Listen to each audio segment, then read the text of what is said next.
Very very good morning प्यारे बच्चों। आप सभी लोगों का आपके अपने channel English with Rudra classes के ऑनलाइन प्लेटफॉर्म पे स्वागत करते हैं। मैं हूं आप लोगों का सर एडवोकेट प्रभाकर सर। आज मैं आप लोगों के लिए बायो की क्लास के बेहतरीन क्वेश्चन, जी हाँ ज़बरदस्त क्वेश्चन लेकर आया हूं। आप समझ लीजिए कि आपके पूरे टॉपिक, जितने भी टॉपिक हैं यानी सब चैप्टर, उन सभी टॉपिक्स से जितने भी मोस्ट इम्पॉर्टेंट क्वेश्चन बन सकते थे या बने हैं, बनाने का मैंने जो प्रयास किया है वो सभी क्वेश्चंस मैं लेकर आया हूँ। पहली चीज़ तो क्लास को शुरू करने से पहले कुछ बातों को समझना ज़रूरी है। कुछ बातों को आप समझ लीजिए कि आपको इस वीडियो में, इस क्लास में आपको क्या मिलेगा। तो माय डियर स्टूडेंट, सबसे पहले चीज़ तो आप समझिए कि इसमें जो क्वेश्चंस के टाइप हैं वो एमसीक्यू टाइप में, जैसा कि आप देख भी रहे होंगे, एमसीक्यू मिलेंगे, अति लघु मिलेंगे आपको, जी हाँ अति लघु मिलेंगे, लघुत्तरी मिलेंगे, आपको दीर्घ उत्तरी मिलेंगे, जी हाँ दीर्घ उत्तरी क्वेश्चन मिलेंगे। आपको जो अंतर आता है बताने के लिए, डिफरेंस, वो अंतर वाले भी क्वेश्चन मिलेंगे। दूसरी चीज़, आपको जो चित्र वाले क्वेश्चन होते हैं, फिगर वाले, वो चित्र वाले क्वेश्चन भी आपको मिलेंगे। सबसे पहली बात तो ये आप समझिए कि मैंने ये प्रयास किया है कि जो क्वेश्चन बहुत ज़्यादा इम्पॉर्टेंट हैं उनका आंसर भी मैंने जो है आपको देने का प्रयास किया हूँ। जी हाँ, उसका आंसर भी आपको मिलेगा। कुछ क्वेश्चन ऐसे हैं जो जिनका आंसर आपको नहीं मिलेगा, वो क्वेश्चन आप नोट कर लीजिए और उसके आंसर आप कहीं से उसको अरेंज कर सकते हैं, लेकिन वो क्वेश्चन ज़रूर आप नोट करिए। आंसर अगर आपके पास नहीं है तो इसमें जो मैं आंसर दिखा रहा हूँ, जो बता रहा हूँ आपको, वीडियो को रोक करके वो आंसर आप अपने नोटबुक कॉपी में नोट कर लीजिए, ठीक है, और उसको लर्न करके परीक्षा में ज़रूर जाइए। बिल्कुल बेहतरीन क्वेश्चन है। और प्यारे साथियों, मैं आप लोगों को एक बार पुनः, आप लोगों के उज्जवल भविष्य के लिए अच्छे से पेपर हो जाए, ढेर सारी शुभकामनाएं, प्यार और आशीर्वाद। जी हाँ, तो चलिए फिर क्वेश्चन की शुरुआत करते हैं। तो देखिए, पहला ही क्वेश्चन मोस्ट इम्पॉर्टेंट, ये जान लीजिए कि मोस्ट इम्पॉर्टेंट क्वेश्चन से मैंने शुरुआत किया है। तो आवृत बीजी पौधों में पुंकेसर है। अगर आपको ये आंसर याद है तो निश्चित रूप से आपका सही आंसर भी दिख रहा है, नर जननांग। क्या है? नर जननांग। ठीक है, इस प्रकार से आपने पहला क्वेश्चन कंप्लीट किया। अगर आपको ये क्वेश्चन जो है आपके पास नहीं है तो क्वेश्चन को नोट कर लीजिए और आंसर भी। आंसर कैसे नोट करेंगे? एमसीक्यू के क्वेश्चन वन लाइनर बना लीजिए। जैसे कि आपने क्वेश्चन को लिख लिया और क्वेश्चन के बाद आप ऑप्शन वाले क्वेश्चन ना लिखिए, जैसे ए बी, ये ऑप्शन ना लिखिए। आपका जो डायरेक्ट आंसर है उस क्वेश्चन के बाद डायरेक्ट आंसर आप लिख लीजिए, ठीक है ना।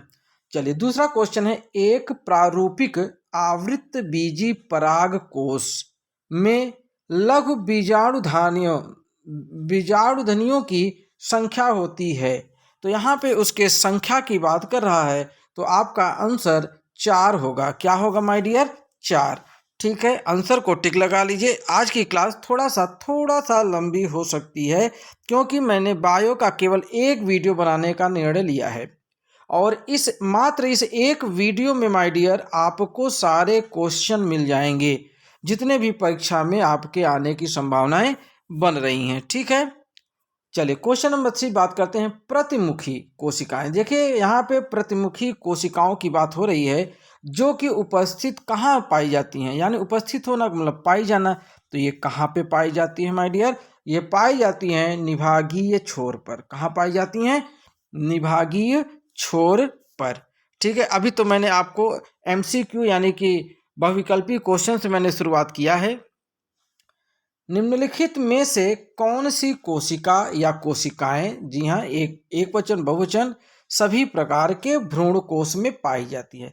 यानी यहाँ पे सीधा सा सरल क्वेश्चन पूछा जा रहा है कि कैसी प्रकार यानी किस प्रकार की कोशिकाएं हमेशा, सभी प्रकार की, चाहे जिस प्रकार की कोशिकाएं हों, वो कहाँ पाई जाएंगे, यानी भ्रूण कोश में कैसे कौन सी कोशिकाएं पाई जाती हैं, जो कि सभी प्रकार के भ्रूण कोश होते हैं। तो आपका आंसर होना चाहिए क्या, अंड कोशिका। क्या होना चाहिए, अंड कोशिका। क्योंकि ये अंड कोशिका जो होती है वो चाहे जिस प्रकार के भ्रूण कोश हो, सभी भ्रूण कोशों में अंड कोशिकाएं पाई जाती हैं। ठीक है, चलिए बात करते हैं अब कुछ जवा, गेहूं, बाजरा। जी हाँ, जौ। जौ के 100 दाने बनाने के लिए, ध्यान से क्वेश्चन को देखिएगा, बहुत इंपॉर्टेंट क्वेश्चन है। 100 दाने बनाने के लिए, किसके, जौ के, जौ माने जवा के लिए अर्धसूत्री विभाजन, कैसी विभाजन, अर्धसूत्री विभाजन की आवश्यकता होती है। ठीक है ना, तो कितने, यानी 125 बोले तो 125। ठीक है, चलिए बहुत मोस्ट इंपॉर्टेंट क्वेश्चन अब आ गया। इसका आंसर आप जो है सर्च कर लीजिएगा। बहुभ्रूणता खोजी गई है, मोस्ट इंपॉर्टेंट क्वेश्चन है, किसके द्वारा, यानी बहुभ्रूणता खोज के आविष्कारक कौन है, किसने इसको खोज किया, इसका आंसर पता लगाना है। ठीक है ना, क्या वो ल्यूवेनहॉक हैं, ल्यूवेनहॉक के द्वारा, या फिर माहेश्वरी के द्वारा, या फिर विंकलर के द्वारा, या फिर कूपर के द्वारा। ठीक है, चलिए बढ़ते हैं अपने अगले क्वेश्चन की ओर। हमारा अगला क्वेश्चन कहता है परिभ्रूण पोष पेरिस्पर्म। जी हाँ, देखिए परीक्षा में अगर परिभ्रूण पोष नहीं आ रहा है तो पेरिस्पर्म भी दे सकता है, तो ध्यान दीजिएगा पेरिस्पर्म। तो ये किसके अवशेष हैं, ये पूछ रहा है, अवशेष। तो याद रखिएगा बीजांड काय, किसके, बीजांड काय के। चलिए अगला क्वेश्चन देखते हैं, क्वेश्चन नंबर 10। पराग नलिका, जी हाँ, पराग नलिका का अध्यावरण द्वारा बीजांड में प्रवेश कहलाता है। जब बीजांड में जो प्रवेश करता है तो उसका जो अध्यावरण होता है उसको क्या कहा जाता है। जी हाँ, बिल्कुल सरल क्वेश्चन, एकदम सामान्य स्तर का है ये।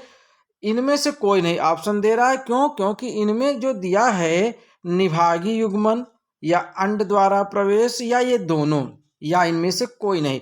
जी हाँ, बिल्कुल इनमें से कोई नहीं होगा, क्योंकि ये वास्तव में मीसोगैमी होता है। क्या होता है, मीसोगैमी होता है, इसलिए जो ऑप्शन दिए हैं ये दोनों ऑप्शन में ये ऑप्शन नहीं है। एक आवृत्त बीजी में, ध्यान दीजिएगा इंपॉर्टेंट क्वेश्चन, बिल्कुल मत छोड़िए। एक आवृत्त बीजी में 400 पराग कणों को उत्पन्न करने के लिए कितने अर्धसूत्री विभाजन आवश्यक होंगे। जी हाँ, कितने अर्धसूत्री विभाजन की आवश्यकता पड़ेगी, तो आप बताइए, क्या वो 400, 100 या 200 या 50। जी हाँ, आपका आंसर 100 है, एकदम सही आंसर है। फिर बात करते हैं अपने अगले प्रश्न की। जी हाँ, द्विनिषेचन का तात्पर्य याद रखिएगा। देखिए ये जो द्विनिषेचन है ये एमसीक्यू में मैंने यहाँ पे आपको दिया है, लेकिन ये अति लघुत्तरी में भी आ सकता है। याद रखिएगा द्विनिषेचन ये अति लघुत्तरी में प्रश्न बन सकता है, और इसका आंसर आप यहीं से जोड़ लीजिए। जी हाँ, द्विनिषेचन का तात्पर्य का मतलब द्विनिषेचन किसे कहते हैं। तो द्विनिषेचन एक नर युग्मक का अंड कोशिका से तथा दूसरे का द्वितीय केंद्रक से संयोजन होता है। ये आपका अति लघुत्तरी भी बन गया। जी हाँ, बिल्कुल अति लघुत्तरी की तरह भी इसको आप याद कर सकते हैं, अब पूछ भी सकता है, ये याद रखिएगा। ठीक है ना। 200 लघु बीजाणुओं के निर्माण के लिए प्रकार्यात्मक लघु बीजाणु मातृकोशिकाओं में कितने अर्धसूत्री विभाजन होंगे। तो इसमें आपका आंसर क्या हो जाएगा, 50 हो जाएगा। क्या हो जाएगा, 50। ठीक है, ये जो 14 नंबर का क्वेश्चन है और 15, ये दोनों क्वेश्चन इंपॉर्टेंट है, इनको याद करिए। एक प्ररूपी आवृत्त बीजी भ्रूणकोश परिपक्व होने पर होता है। हाँ देखिए, ये बहुत इंपॉर्टेंट है। 8 केंद्रिक और 7 कोश की, 8 केंद्रिक और 7 कोश की, टोटल भी पूछ सकता है, यानी 15। ठीक है ना, तो याद रखिएगा किसी भी तरीके से क्वेश्चन को घुमा सकता है, तो उसके लिए भी आप तैयार रहिए। सैल्विया में परागकण होता है, सैल्विया में किसके द्वारा परागकण होता है, तो याद रखिए कीटों के द्वारा। कैसे होता है माय डियर, कीटों के द्वारा। बिल्कुल एकदम तैयारी किए रहिए, नकल वकल के चक्कर में मत पड़िए। अगर मिल जाए तो छोड़िएगा नहीं, अगर नहीं मिल रहा है तो अपने से बिल्कुल पढ़ते रहिए। आवृत बीजी पादपों के पुष्प के नर जननांग, जी हाँ, किसको नर जननांग को कहा जाता है? क्या कहा जाता है? पुमंग, जायांग, स्त्री केस या इनमें से कोई नहीं। तो याद रखिएगा आपका ऑप्शन क एकदम सही है, पुमंग कहा जाता है। क्या कहा जाता है? पुमंग। माय डियर, ऐसे स्टूडेंट भी होंगे जिनको ये क्वेश्चन नहीं मिल रहे होंगे, तो वो वीडियो से क्वेश्चन और आंसर दोनों नोट कर सकते हैं। ठीक है। अमर बेल, जी हाँ बिल्कुल अमर बेल होती है। पूर्ण तना परजीवी, जी हाँ, अमर बेल का मतलब आप लोग समझ जाए, अमर बौरिया, एक पेड़ ऐसा जिसमें जड़ न पत्ता, है ना, उसमें कुछ नहीं होता। ये एक बुझौल किस्सा होता था, पूछा जाता था कि एक पेड़ ऐसा जिसमें जड़ न पत्ता, तो यही होती है अमर बौरिया यानी अमर बेल। यह पूर्ण तना परजीवी होता है। ये दूसरे पौधों के ऊपर देखते होंगे आप, बाइरोयर के पेड़ के पास, है ना, तमाम जिसके ऊपर चढ़ जाता है तो वो बिल्कुल परजीवी उसी को बोलते हैं। वो अपने से भोजन नहीं प्राप्त करता, वो दूसरों के पौधों के ऊपर से जो है वो भोजन को ग्रहण करता है। और पूर्ण तना, और इसमें तना ही होता है, न तो जड़ होता है न तो पत्ता होता है। चलिए आगे बढ़ते हैं। आवृत बीजी पौधे का भ्रूण पोष होता है त्रिगुणित। कैसा होता है भैया? त्रिगुणित। जी हाँ। चलिए अगला क्वेश्चन है, दोहरा निषेचन होता है। दोहरा निषेचन, दोहरा निषेचन क्या होता है? शैवाल में कि कवक में या आवृत बीजी एंजियोस्पर्म में? तो आपका घ ऑप्शन एकदम सही जा रहे हैं आप, घ ऑप्शन पे जाइए। द्विनिषेचन का तात्पर्य, शायद ये देखिए दोबारा क्वेश्चन रिपीटेड है, एक बार मैंने आपको ऊपर मैंने बता दिया था, अगर जिसका छूट गया तो फिर से आप देख सकते हो। मोस्ट इंपॉर्टेंट क्वेश्चन आ गया भैया, आ गया एकदम दमदार क्वेश्चन, 28 नंबर का, एकदम लिख लीजिए आप इसको। भ्रूण पोष में गुणसूत्रों की संख्या होती है, वही जो त्रिगुणित आया था ना, 3x, ये आपका एकदम सही आंसर है, 3x लगा लीजिए। निम्नलिखित में से कौन एक आभासी फल नहीं है? इसमें देखिए ऑप्शन के ऊपर है कि आभासी फल कौन नहीं है, पूछ रहा है। ध्यान दीजिएगा, यहाँ पे नहीं की बात हो रही है। तो क्या सेब एक आभासी फल है, कि स्ट्रॉबेरी, कि अखरोट या आम? लेकिन यहाँ पे आभासी फल नहीं है पूछ रहा है, तो माय डियर आम नहीं है। और कौन कौन है? सेब है, स्ट्रॉबेरी है और ये अखरोट, यानी ये तीनों फल आभासी हैं। और जबकि आम आभासी नहीं है, तो आंसर तो आपका आम ही होगा, क्योंकि नहीं पूछा है। फिर तीसरा क्या है? वैलिसनेरिया, वैलिसनेरिया पौधे में परागकण किस माध्यम से होता है? तो याद रखिएगा जल द्वारा। किसके द्वारा माय डियर? जल द्वारा। ठीक है। चलिए अगला क्वेश्चन बढ़ते हैं। अगला क्वेश्चन 31 है, घास परिवार में बीज पत्र को क्या कहते हैं? देखिए जितने भी हम क्वेश्चन लाए हैं एमसीक्यू के हो चाहे वो प्रत्येक टॉपिक के जो भी आपके बायो के टॉपिक्स हैं, उन सभी टॉपिक्स से इम्पोर्टेंट मैंने प्रयास किया है कि आप लोगों की परीक्षा में जरूर आ जाए। ठीक है। माँ सरस्वती से प्रार्थना है कि जरूर आप लोगों की मदद मैं कर सकूं। तो याद रखिएगा प्रशल्क, क्या है? प्रशल्क। ठीक है। क्वेश्चन नंबर 32, इनमें से कौन पराग कण में पाए जाते हैं? जी हाँ, पराग कण में क्या पाए जाते हैं? एक जनन कोशिका तथा एक नलिका कोशिका। क्या पाए जाते हैं? एक जनन कोशिका तथा एक नलिका कोशिका। ठीक है। चलिए क्वेश्चन नंबर 33 देखते हैं क्या कहता है। एक पराग कोश में परागधानियों की संख्या होती है, तो याद रखिएगा कितनी होती हैं? 4 होती हैं। कितनी होती है भैया जी? 4 होती हैं। दही जलेबी दूध दही खा के परीक्षा देने जाइए। 34 नंबर, निम्नलिखित में से कौन सी वायु परागण की विशेषता नहीं है? तो वो है असंख्य बीजांड। क्या है? असंख्य बीजांड। चलिए क्वेश्चन नंबर 35 में, निम्न में से कौन सा एक कूट असत्य फल है? कैसा फल है? असत्य फल है। तो क्या वो अंगूर, आम, अमरूद या सेब? जी हाँ, असत्य फल की बात कर रहा है, तो वो आपका आंसर क्या होगा? सेब। क्या होगा भैया? सेब। ठीक है ना। अगला ऑप्शन, आवृतबीजी पौधों के भ्रूणपोष में गुणसूत्रों की संख्या कैसे होती है? तो 3x। शायद ये रिपीट हो गया क्या, मुझे लग रहा है। अगर नहीं हुआ है तो नोट कर लीजिए। चलिए आगे बढ़ते हैं। अब हाँ देखिए, ये कुछ क्वेश्चन आपको ऐसे भी मिलेंगे। यहाँ से MCQ क्वेश्चन समाप्त होते हैं।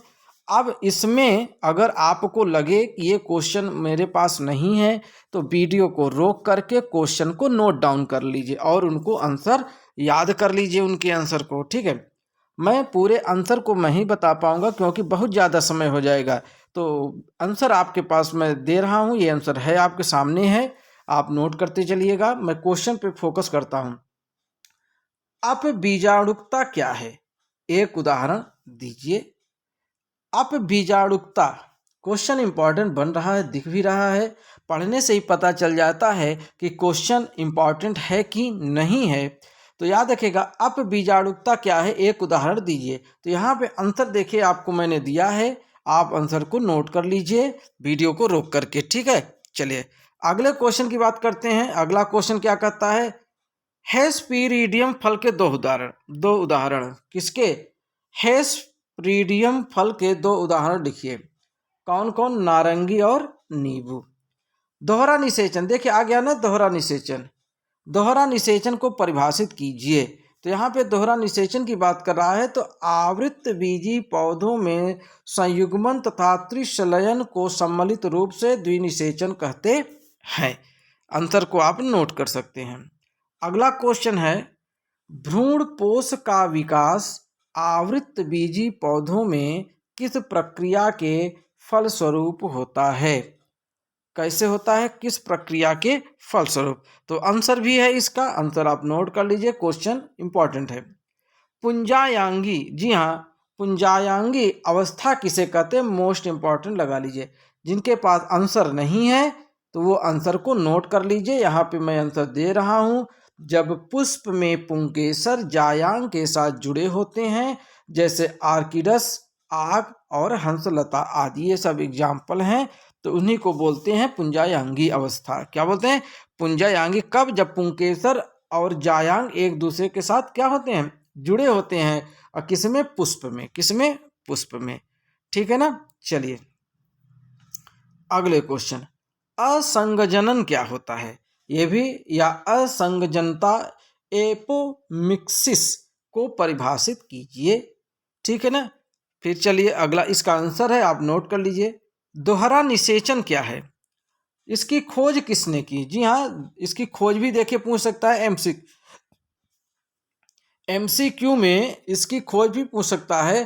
तो याद रखिएगा, इसकी जो खोज है नवास्चिन ने, फिटलेरिया तथा लिलियम ने की थी। तो ऑप्शन में आ सकता है, बाकी परिभाषा आपके सामने हाजिर है।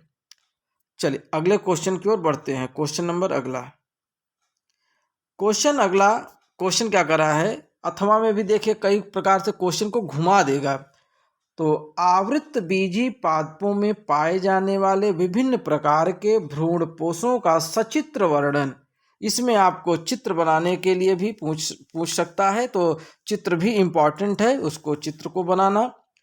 केंद्रकीय एवं, अब अथवा में देखिए ये एक हो गया। अब अथवा में कैसे घुमाएगा देखिए, केंद्रकीय एवं कोशिकीय भ्रूणपोष का केवल नामांकित चित्र बनाइए। अब यहाँ पे केवल बोल दिया क्या, कि आपको केवल चित्र बनाना है बस। फिर अथवा में कर रहा है। अब देखिए इन चारों प्रश्नों का आंसर सेम होगा। भ्रूणपोष क्या है, इसके विभिन्न प्रकारों का संक्षिप्त में वर्णन कीजिए। या फिर इसको ऐसे घुमा देगा कि भ्रूणपोष किसे कहते हैं, किसी एक प्रकार के भ्रूणपोष के बारे में लिखिए। ठीक है ना। तो ये आपके क्वेश्चन है, इंपॉर्टेंट है। फिर यहाँ पे एक अथवा में और दिया है कि सामान्य भ्रूणकोष का चित्र बनाइए। किसका? भ्रूणकोष का चित्र बनाइए। ठीक है ना। अगला प्रश्न है, देखिए टिप्पणी की बात आ गई। टिप्पणी वाले प्रश्न आते हैं जरूर, ये इसको इंपॉर्टेंट बना लीजिए। ये इसलिए इंपॉर्टेंट है माय डियर, क्योंकि ये टिप्पणी बोल रहा है। और टिप्पणी से रिलेटेड प्रश्न, चाहे एक प्रश्न या दो प्रश्न, आप जान लीजिए 100%, इसमें कोई दो राय नहीं कि टिप्पणी वाले प्रश्न नहीं आएंगे। इसमें बिल्कुल आएंगे, 100% आएंगे। एक क्वेश्चन तो एकदम सॉलिड है, आएगा। तो इसमें टिप्पणी के लिए आया है, तो देखिए टिप्पणी के लिए कितने हैं, क है, ख है और ग है। तो इसमें बीज प्रसुप्तावस्था पे टिप्पणी लिखिए, या वायु परागण तथा वायु परागित पुष्प इस पे टिप्पणी लिखिए, या फिर फलों तथा बीजों का प्रकीर्णन, इस पर आपको टिप्पणी लिखना है। अगर आपको टिप्पणी लिखने के लिए आता है तो टिप्पणी लिखिए, अगर प्रश्नोत्तर के रूप में आता है तो फिर प्रश्नोत्तर लिखिए। ठीक है, चलिए आगे बढ़ते हैं। और इम्पॉर्टेंट देखिए, जो इम्पॉर्टेंट क्वेश्चन मैं वही आपको दे रहा हूँ, और इन क्वेश्चनों को जरूर आप टिक कर लीजिए, लिख लीजिए, जरूर आएंगे। एक परागकण की संरचना सचित्र वर्णन, देखिए इसमें भी सचित्र वर्णन पूछ लिया। किसकी, एक परागकण की, एक परागकण काट का, परागकण देखिए उसमें क्या कर रहा है परागकण, इसमें कर रहा है परागकण काट, घुमा दिया है, का चित्र बनाइए, उसका नामांकन। अच्छा हाँ, एक चीज ध्यान दीजिएगा माय डियर, आप जो भी चित्र बनाइएगा उसका नामांकन बहुत जरूरी है। अगर आप चित्र बना दिए नामांकन नहीं कर पा रहे हैं तो उसके नंबर आधे हो जाएंगे। जी हाँ, अगर आधे हो गए तो आपका क्या मेरिट क्या बन पाएगी बताइए। इसलिए नामांकन बहुत जरूरी है, नामांकन भी करना पड़ेगा आपको। ठीक है ना, चलिए आगे बढ़ते हैं अपना अगला क्वेश्चन लेके। यहाँ टैपीटैम, देखिए करा कि टैपीटम कहाँ स्थित है, इसका क्या कार्य है। तो टैपीटम पराग कोश में पाया जाता है। पहली बात, एमसीक्यू भी पूछ सकता है, तो याद रखिएगा पराग कोश में पाया जाता है टैपीटम, और यह विकासशील पराग कणों को पोषण प्रदान करता है। किस, क्या करता है, पराग कणों को पोषण प्रदान करता है, उनको पोषित करता है। ठीक है ना, चलिए फिर प्रश्न आ गया आपका जैव विविधता से। जी हाँ, जैव विविधता बहुत अच्छा टॉपिक, यानी ये बहुत इंपॉर्टेंट टॉपिक होता है। जैव विविधता क्या है, जैव विविधता के संरक्षण की क्या क्या नीतियां अपनाई जाती हैं।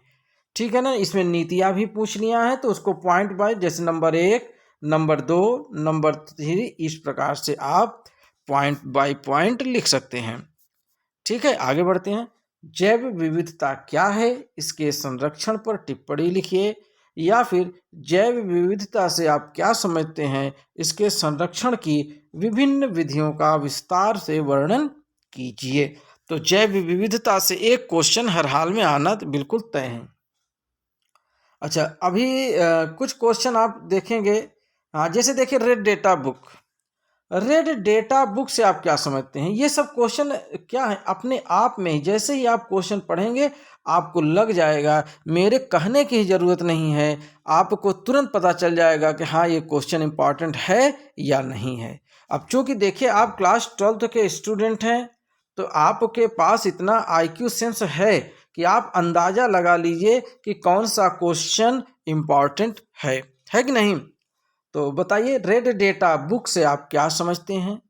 अगर रेड डेटा बुक नहीं पूछ रहा है तो इनडायरेक्टली कैसे पूछेगा कि संकटग्रस्त जातियों से आप क्या समझते हैं, और संरक्षण के लिए किए गए विभिन्न प्रकार के उपायों का वर्णन कीजिए। तो रेड डेटा बुक जो होता है वही संरक्षण के रिलेटेड होता है, माने जो बचाया जाता है उनको। संरक्षण का मतलब क्या होता है कि उसको, अब ये देखिए अभयारण्य क्या है। जी हाँ, अभयारण्य, अभयारण्य होता क्या है, आप नाम जरूर सुने होंगे, ये अभयारण्य, दुधवा अभयारण्य है ना, और गिर अभयारण्य, तमाम प्रकार के। लेकिन मेन पूछ लिया है कि ये अभयारण्य क्या है।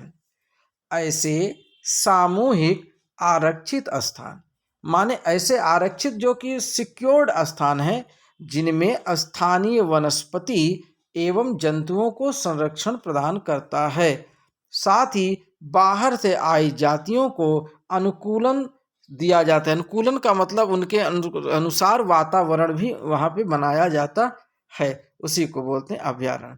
अब देखिए ये इंपॉर्टेंट क्वेश्चन, अब यहाँ से सुनिए। अब ये जो एमसीक्यू का ये जो सेकंड पार्ट में ले आ दिया, ये एमसीक्यू, ये आप जान लीजिए कि महा इंपॉर्टेंट है। कैसे, अभी मैंने आपको एमसीक्यू के पहला पार्ट ऊपर दिया हूं, लेकिन ये जो सेकंड पार्ट में लेकर आ गया ये बाहुबली 2। जी हाँ, ये जो पुष्पा 2 अभी नहीं आई है, लेकिन ये बाहुबली 2 है। तो याद रखिएगा, इसके इंपॉर्टेंट क्वेश्चन एकदम याद रख लीजिए। जैसे घाना राष्ट्रीय उद्यान किस प्रदेश में स्थित है, तो याद रखिएगा राजस्थान में है। यहाँ पे कह रहा है कि निम्नलिखित में से कौन सा स्तन संकटग्रस्त नहीं है?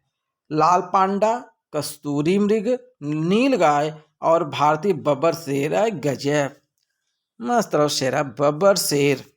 तो यहाँ पे नीलगाय की बात हो रही है। किसकी बात हो रही है? नीलगाय की बात हो रही है। काजीरंगा राष्ट्रीय, बहुत इंपॉर्टेंट क्वेश्चन है, याद रखिएगा। इसमें से आप जान लीजिए कम से कम 3 क्वेश्चन किस वाले से, ये जो एमसीक्यू का, यानी ये जो बाहुबली 2 में दे रहा हूं, एमसीक्यू के जो सेकंड एमसीक्यू वाला चल रहा है, इसमें से मैं बता रहा हूं कि आपको 2 से 3 क्वेश्चन इसमें से मैं फंसा दूंगा, पक्का है। इसमें से फंस जाएंगे ईश्वर चाहेंगे तो, इसी वाले में से जो मैं अब बता रहा हूं। काजीरंगा राष्ट्रीय उद्यान भारत के किस राज्य में स्थित है? तो याद रखिएगा माय डियर, असम में। कहाँ है? असम में। और दुधवा राष्ट्रीय उद्यान कहाँ स्थित है? तो याद रखिएगा उत्तर प्रदेश में। जी हाँ, उत्तर प्रदेश में। भारत में अभयारण्यों की कुल संख्या, जी हाँ, ये तो आप देख ही रहे कितना इंपॉर्टेंट है। इसमें संख्या पूछ लिया तो याद रखिएगा 537, 537। फिर पूछ रहा है भारत में जैव मंडल सुरक्षित क्षेत्र परियोजना प्रारंभ हुई, तो याद रखिएगा 1986 में। कब हुई थी भैया जी? 1986 में। चलिए अगला क्वेश्चन है, जीवों के अस्तित्व को सबसे बड़े खतरे का कारण है? क्या है? विकिरण। क्या है कारण? विकिरण है, विकिरण। जी हाँ। अगला मोस्ट इंपॉर्टेंट क्वेश्चन आपके स्क्रीन पे आ चुका है, मोस्ट इंपॉर्टेंट। विश्व जैव विविधता दिवस कब मनाया जाता है? तो याद रखिएगा भैया जी 22 मई को। कब मनाया जाता है? 22 मई को मनाया जाता है। ठीक है ना। चलिए आगे बढ़ते हैं अपने अगले क्वेश्चन की ओर। ICUN ये क्या है? ICUN से क्या तात्पर्य है? इसका मुख्य कार्यालय कहाँ है? तो कार्यालय तो बहुत ज़्यादा इंपॉर्टेंट है, तो याद रखिएगा स्विट्जरलैंड में। कहाँ है कार्यालय इसका? स्विट्जरलैंड में। किसका है ये? ICUN। ICUN का है कार्यालय स्विट्जरलैंड में, जो कि प्रकृति के संरक्षण के अंतर्राष्ट्रीय यूनियन है। क्या है ये? प्रकृति के संरक्षण की अंतर्राष्ट्रीय यूनियन है। चले, विश्व पर्यावरण दिवस कब मनाया जाता है? तो याद रखिएगा 5 जून को मनाया जाता है, आने वाला है पर्यावरण दिवस। गैंडों के लिए प्रसिद्ध वन्य जंतु संरक्षण स्थल है, जहां पे गैंडे पाए जाते हैं, तो वो है काजीरंगा असम। कहाँ है? काजीरंगा असम, जो कि गैंडों के लिए प्रसिद्ध है। वहां पे गैंडे जिसके नाक पे ऊपर सींग दिखती है।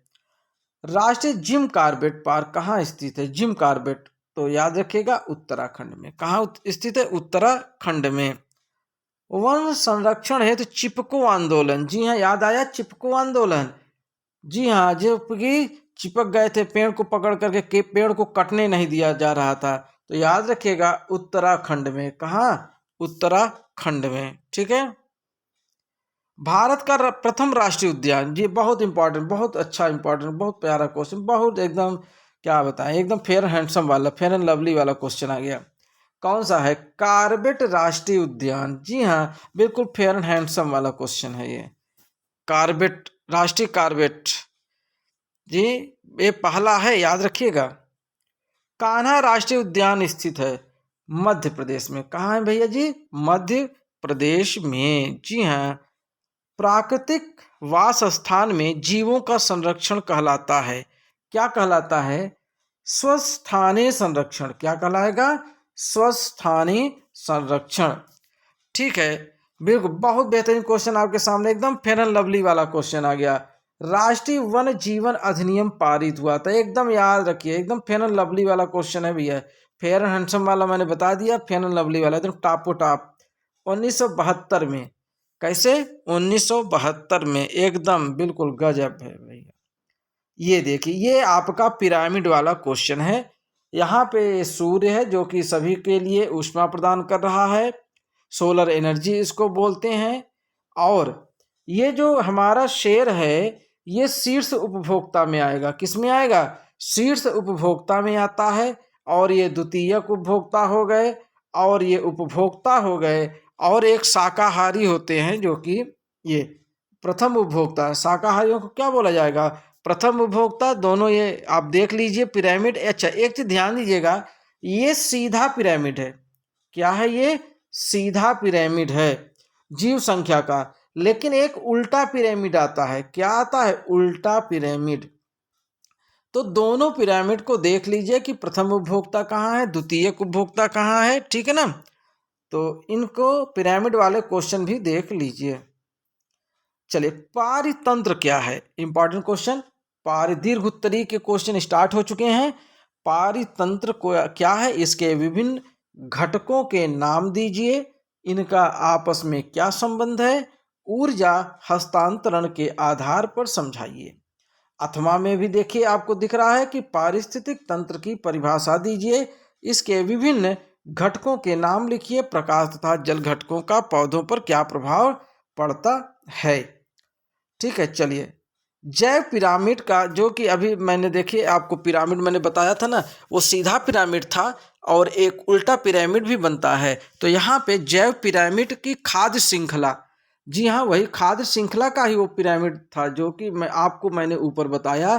खाद्य श्रृंखला का क्या संबंध है, ये आपका लघु उत्तरीय क्वेश्चन है। और दीर्घ भी मान लीजिए, दीर्घ में भी आप काम चला सकते हैं।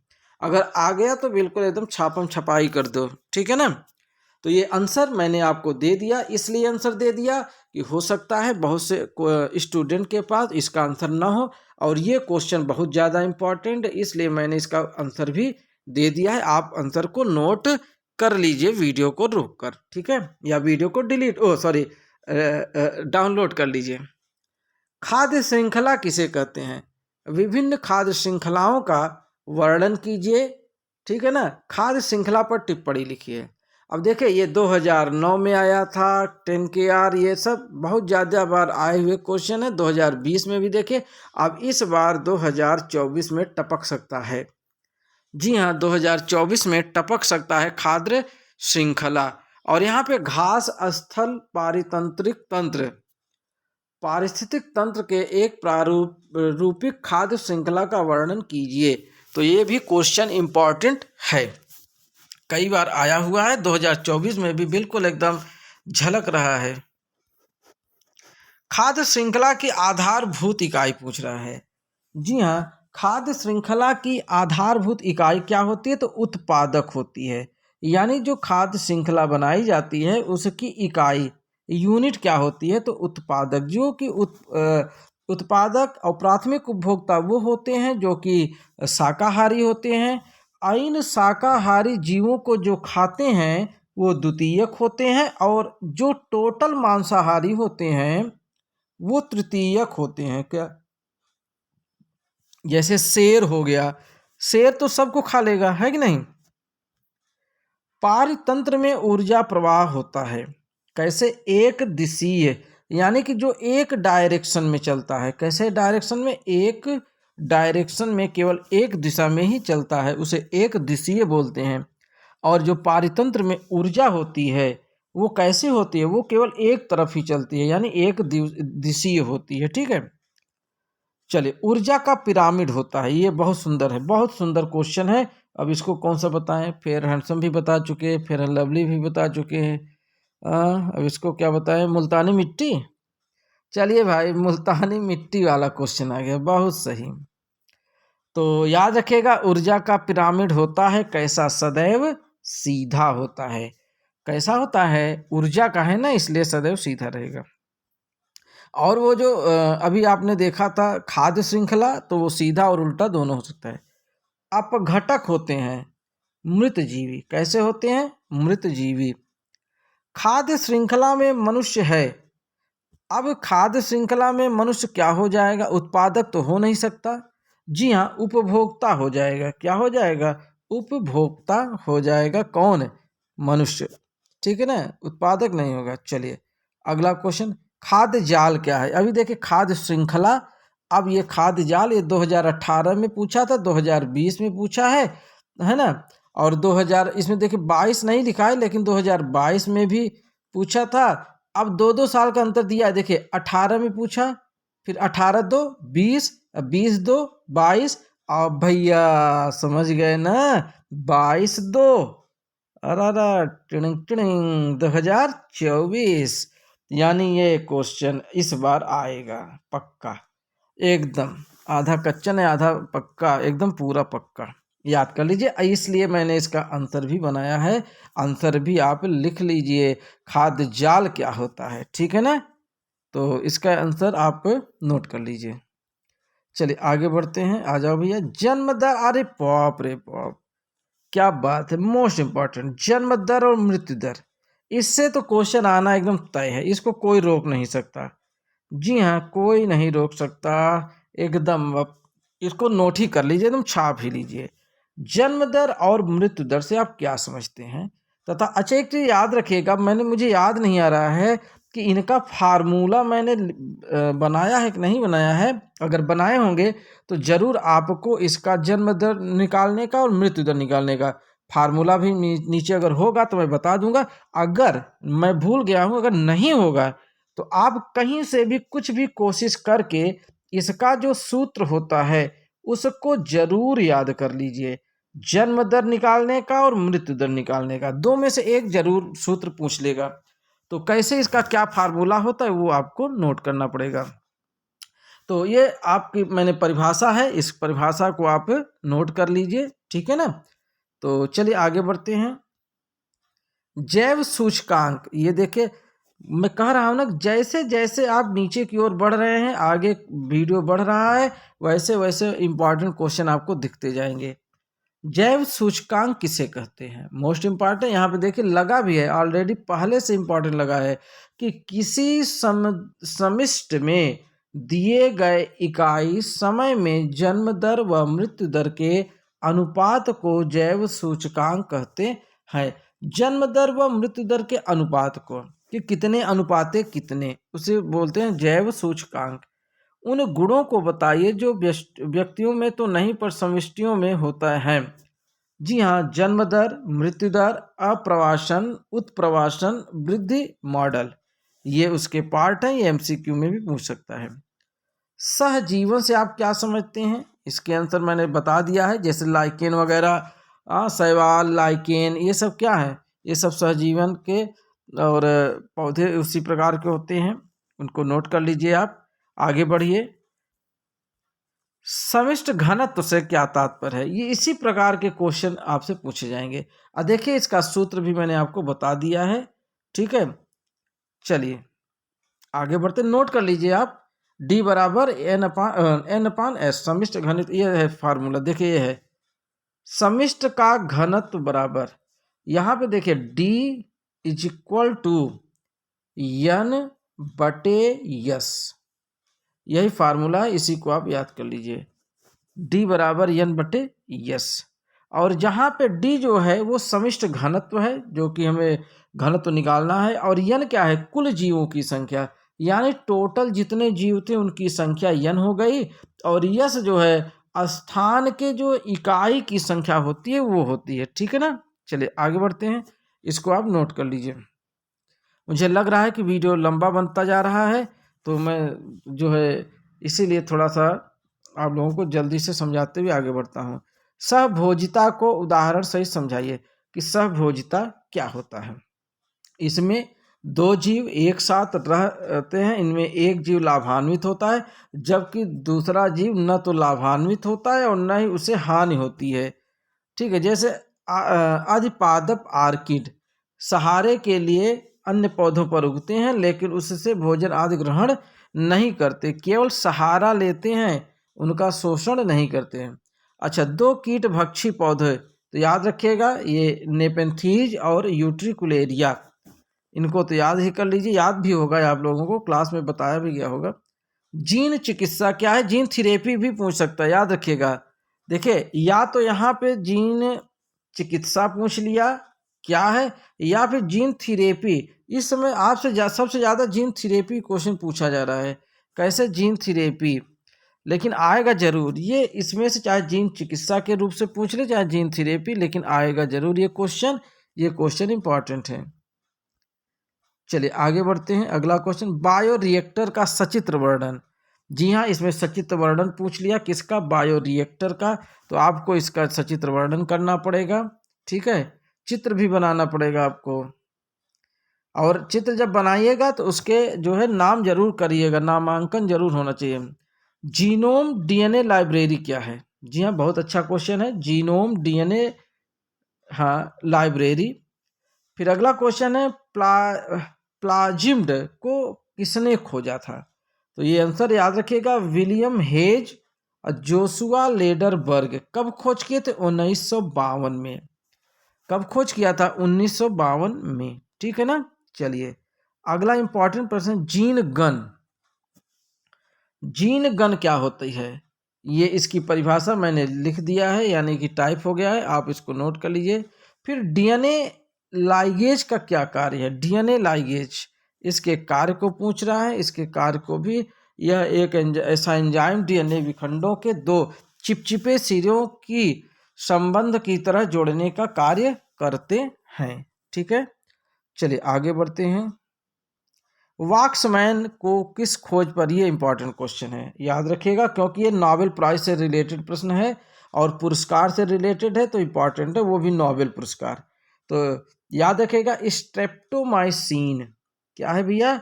स्ट्रेप्टोमाइसिन के लिए ही इनको, वॉक्समैन को क्या दिया गया था? नोबेल प्राइज दिया गया था। ठीक है, निम्न में से कौन सा नाइट्रोजन स्थिरकर्ता जीव नहीं है? तो याद रखिएगा, स्यूडोमोनास। क्या है भैया? स्यूडोमोनास आपका सही जवाब है। कुछ दलहनी पौधों की जड़ों में पाया जाता है। जी हाँ, पूछ लेता है, दलहनी पौधों की जड़ों में क्या पाया जाता है? तो राइजोबियम लेगुमिनोसेरम, याद रखिएगा, राइजोबियम लेगुमिनोसेरम। चलिए अगला प्रश्न, शर्करा से एल्कोहल का उत्पादन करने वाला कवक है। शर्करा से जो एल्कोहल यानी शराब जो होता है, तो याद रखिएगा, यीस्ट। क्या होता है? यीस्ट होता है, यीस्ट। चलिए अगला प्रश्न,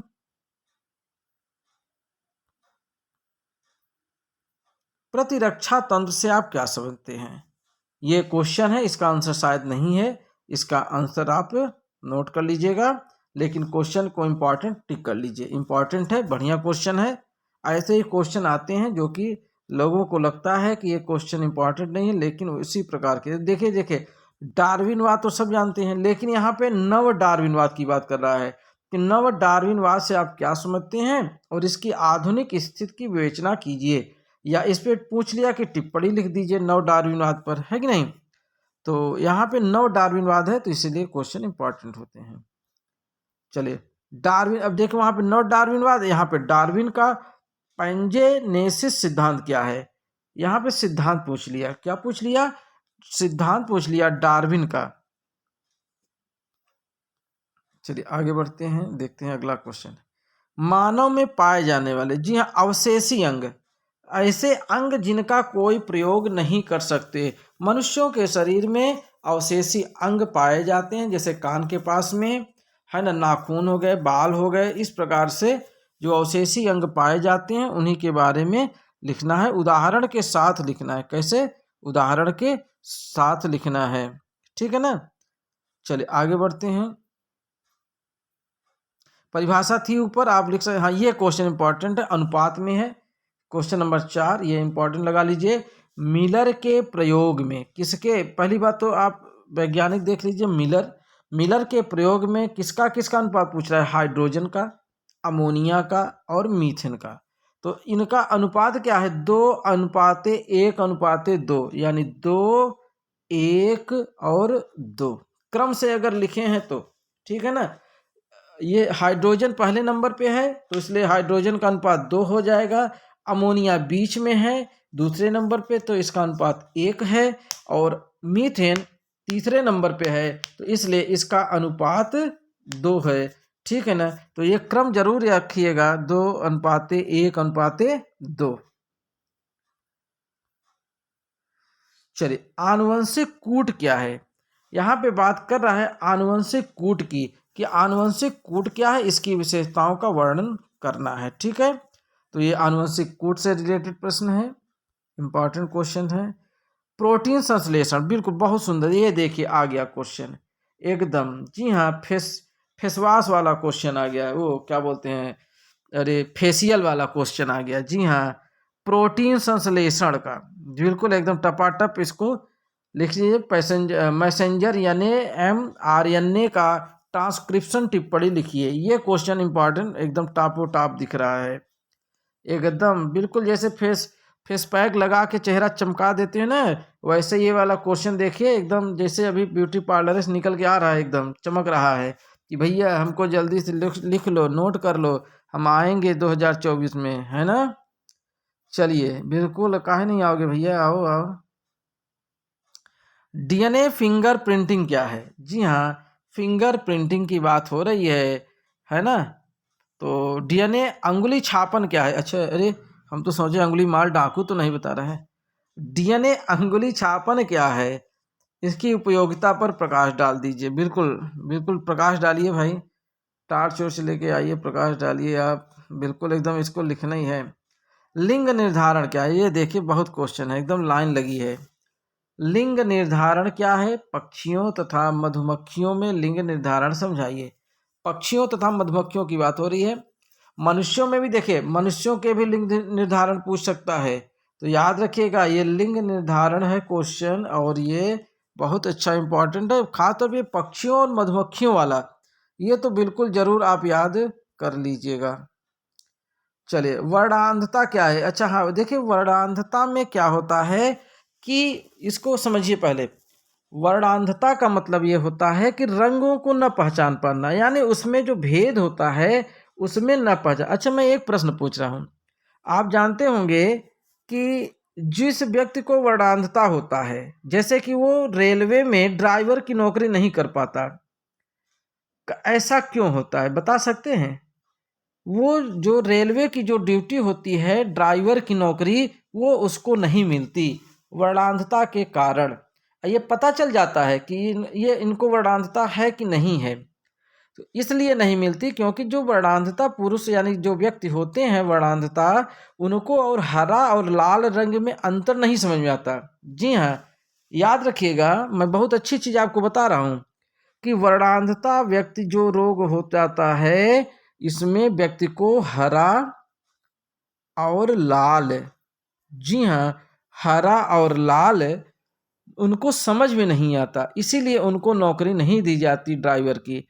ठीक है, क्योंकि हरा तो सिग्नल के लिए और लाल भी सिग्नल के लिए, तो दोनों ट्रेन के लिए बहुत इंपॉर्टेंट हैं।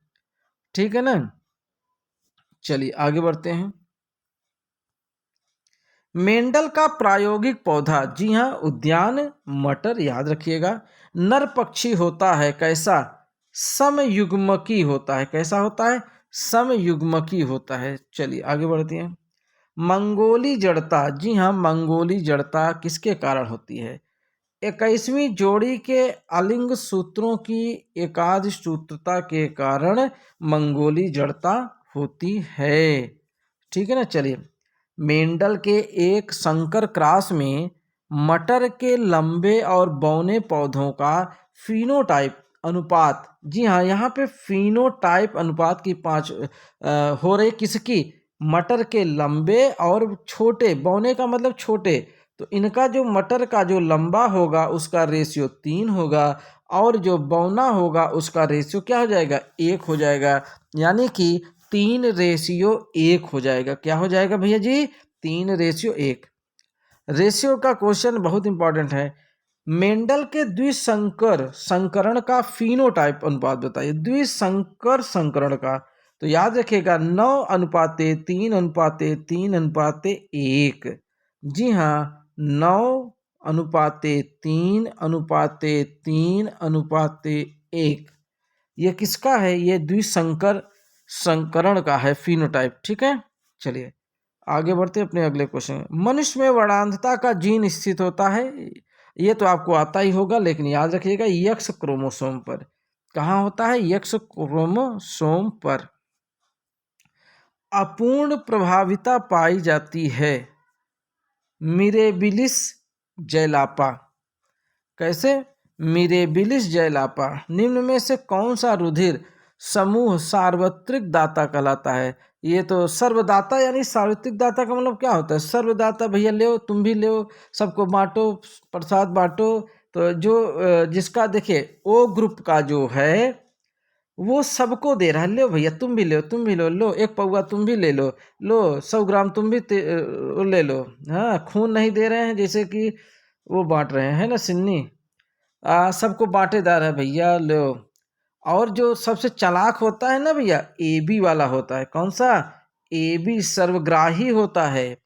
आओ भैया तुम, अच्छा कौन वाले हो? ए वाले हो, आ जाओ तुम भी आ जाओ। अच्छा बी वाले हो, ले ले तुम, आ जाओ तुम भी आ जाओ। ओहो अच्छा, अरे आओ आओ।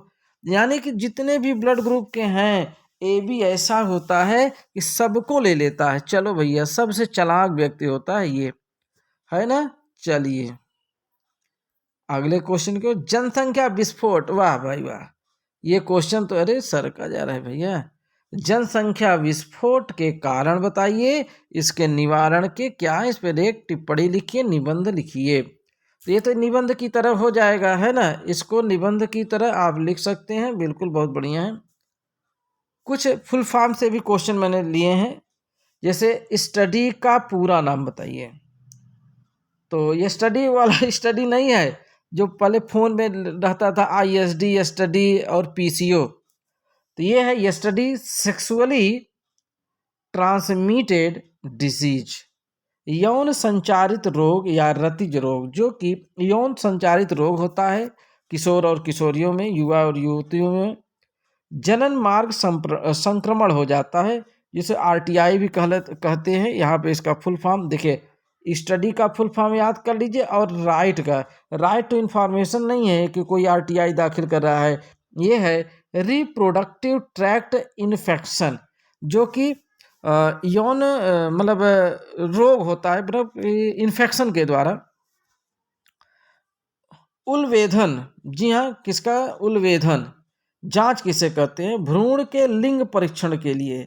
जैसे कि पेट में, माँ के गर्भ में बच्चा क्या है, लड़की है कि लड़का है ना, लड़की है लड़का है, क्या है, तो उस जांच को ही बोलते हैं उल्बवेधन। हिंदी में क्या बोलते हैं? वैसे तो कहते हैं ना, अल्ट्रासाउंड करा लीजिए तो पता चल जाएगा कि लड़की है कि लड़का है। तो अल्ट्रासाउंड तो वो हो गया, लेकिन यहाँ पे आपको हिंदी में बताना है उल्बवेधन। क्या बनाना है? उल्बवेधन जांच किया जाता है। MTP की बात है।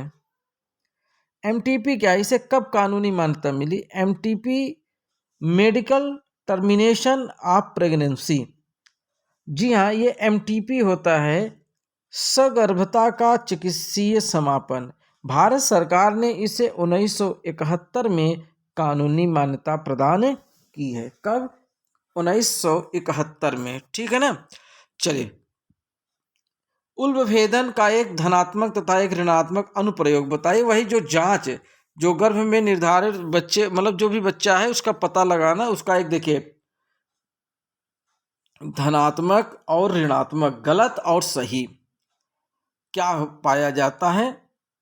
देखिए अगर ऋणात्मक क्या है, इसका निगेटिविटी ऐसे अपने समझ लीजिए कि देखिए क्या होता है कि अगर अल्ट्रासाउंड के द्वारा, यानी कि उल्बवेधन जांच के द्वारा अगर पता चल जाता है कि पेट में लड़की है, क्या है, पेट में लड़की है, तो उसकी हत्या करने का प्रयास किया जाता है, जिसे बोलते हैं भ्रूण हत्या। क्या बोलते हैं माय डियर? भ्रूण हत्या बोलते हैं। तो ये एक निगेटिव पॉइंट है कि गर्भ में बच्चे की हत्या कर दी जाती है, ठीक है ना। तो ये एक निगेटिव है इस जांच का। दूसरा धनात्मक प्रयोग देखिए क्या है कि यह भ्रूणावस्था में आनुवंशिक रोग की जांच में प्रयुक्त किया जाता है। मेन तो इसीलिए बनाया गया था, लेकिन जब इसका जांच हुआ तो इसमें यह भी पता चल जाता था कि वह लड़की है कि लड़का। वैसे तो इसमें जो आनुवंशिक रोग का पता चलता है, लेकिन जब इसका भी पता चलने लगा तो इससे लोग क्या करते थे, जिनको लड़की नहीं चाहिए तो वो जो है क्या करा देते थे उसको, सॉरी जो है याद नहीं आ रहा है, मतलब गर्भ गिरा देते हैं, उसको क्या कहते हैं, दवा के माध्यम से गर्भ को गिरा देते हैं, जिसे भ्रूण हत्या कहा जाता है। ठीक है, चलिए आगे बढ़ते हैं। परिवार नियोजन की अस्थायी विधियां क्या हैं? परिवार नियोजन का मतलब ये हो गया माय डियर कि छोटा परिवार सुखी परिवार, है ना, कि ज़्यादा बच्चे ना हो।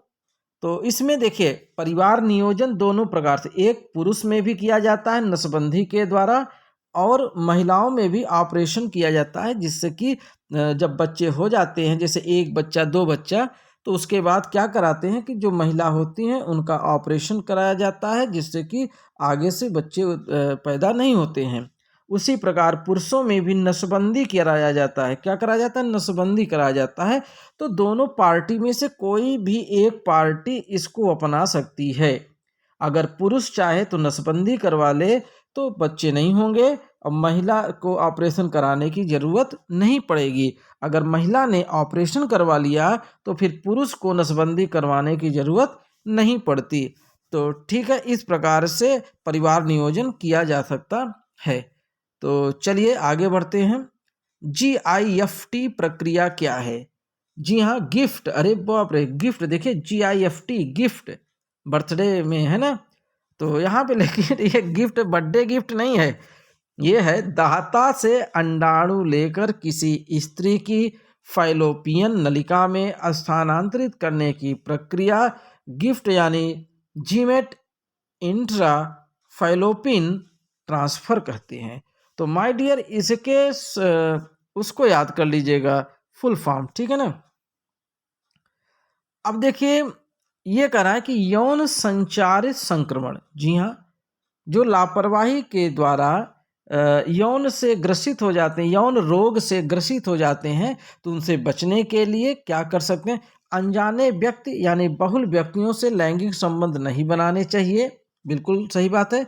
और सहवास के समय हमेशा कंडोम का प्रयोग करना चाहिए, माने इससे हम जो है यौन संक्रमित नहीं होते, यह एक सुरक्षा के साधन है। ठीक है, इनका प्रयोग में करना अनिवार्य होता है, किया जाना चाहिए। फिर ये फुल फॉर्म है IVF तथा GFT का पूरा नाम। देखिए आ गया ना, मैं क्या कह रहा था कि इनके फुल फॉर्म को याद कर लो भैया जी, आ सकते हैं। चलिए आगे बढ़ते हैं।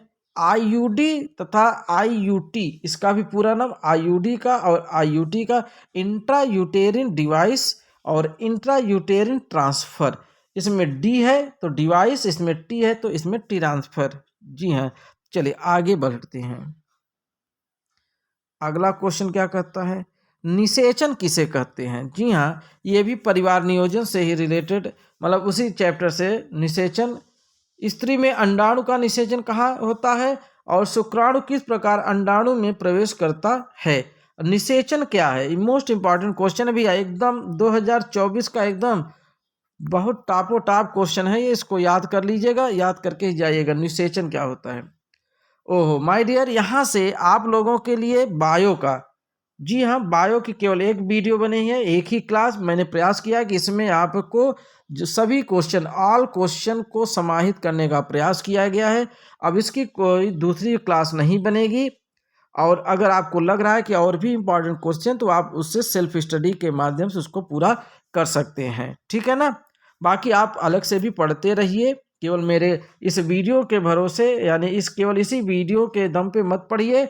ये तो मैंने एक इम्पॉर्टेंट अपने बुद्धि, अपने मतलब अनुभव के वजह से मैंने इसको बनाया है, और आप खुद समझदार हैं कि जितना ज़्यादा पढ़ेंगे उतना ही ज़्यादा आपको क्वेश्चन मिलेगा, ठीक है ना। तो मैंने आप लोगों की एक मदद करनी चाहिए, हेल्प करनी चाहिए। ईश्वर चाहेंगे तो ज़रूर क्वेश्चन फंसेंगे, इसमें कोई दो राय नहीं है। मैंने बहुत ज़्यादा मोस्ट इम्पॉर्टेंट क्वेश्चन उठाने का प्रयास किया है। तो ठीक है, तो आज की इस क्लास को समाप्त करते हैं। जल्द ही नए सब्जेक्ट, नए टॉपिक, नए क्लास के साथ हाजिर होंगे।